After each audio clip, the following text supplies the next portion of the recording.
بسم اللہ الرحمن الرحیم۔ بچیوں زندگی کی خوبصورتی ہر انسان چاہتا ہے، اور یہ صرف در مصطفیٰ سے ملے گی۔ ایک اچھا بیٹا، پہلی شکل ہے اچھا بیٹا، اور میرا نبی کہہ رہا ہے کاش میرے ماں باپ زندہ ہوتے، اور نہیں تو میری ماں زندہ ہوتی تو تم دیکھتے میں کیا کرتا۔ میں عشاء کی نماز کے مصلی پہ ہوتا اور میں سورۃ فاتحہ پڑھ رہا ہوتا، اور ادھر سے میرے گھر سے میری ماں مجھے کہتی محمد، تو میں ماں کے لیے نماز توڑ دیتا۔ سبحان۔ ہاں، میں ماں کے لیے نماز توڑ دیتا۔ اور میرے نبی سے پوچھا گیا یا رسول اللہ قیامت کب آئے گی؟ یہ بچیاں غور سے سنیں، سارے سنو پر یہ خاص طور سے سنیں۔ آپ نے کہا اللہ کو پتہ ہے، کہ یا رسول اللہ کوئی نشانی بتا دیں۔ تو آپ نے کہا جب بیٹیاں بھی ماؤں کو ذلیل کریں گی تو قیامت آئے گی۔ جب بیٹیاں بھی ماؤں کو ذلیل کریں گی تو قیامت، ان تلد الامۃ ربتہا، جب ماں کے ساتھ بیٹیاں نوکر جیسا سلوک کریں گی، نوکرانی جیسا سلوک کریں گی تو قیامت کے نکارے پہ چوٹ پڑ کے رہے گی۔ یہ نہیں کہا جب کفر پھیل جائے گا اور جب اسلام مٹ جائے گا، حالانکہ قیامت اس وقت آئے گی جب دنیا میں ایک مسلمان باقی نہیں رہے گا۔ یہ واقعہ کی سنگینی کو بتانے کے لیے فرمایا جب ماؤں کو ذلیل کیا جائے گا قیامت آ جائے گی۔ میرے نبی نے فرمایا عمر تیرے دور میں ایک شخص آئے گا اویس،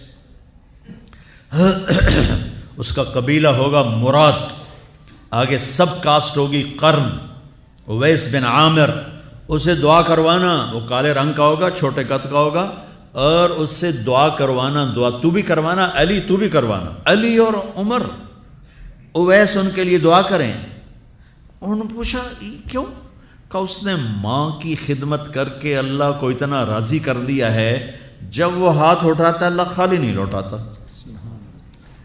اللہ کی قسم عمر و علی کو اویس کی دعا کی ضرورت نہیں تھی، امت کو پیغام دینا تھا کہ مائیں ذلیل ہو رہی ہیں آج، اور باپ جوان اولاد سے چھپتے پھر رہے ہیں۔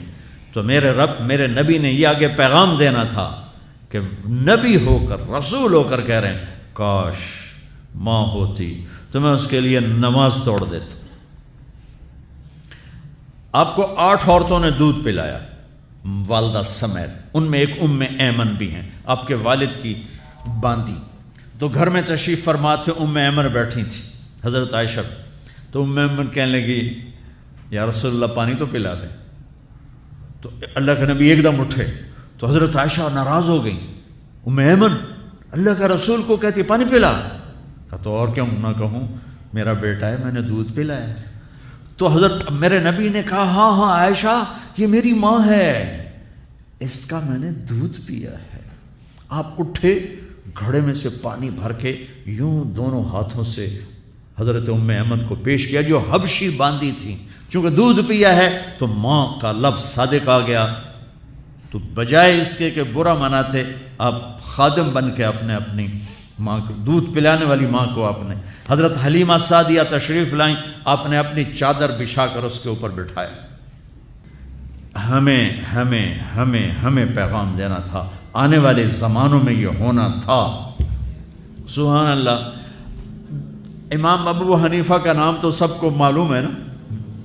ایک اور عالم بتاتا ہوں، عبد الرحمن بن ابی لیلہ، ان میں علمی کھٹ بڑھ تھی بہت زیادہ، آپس میں بنتی نہیں تھی۔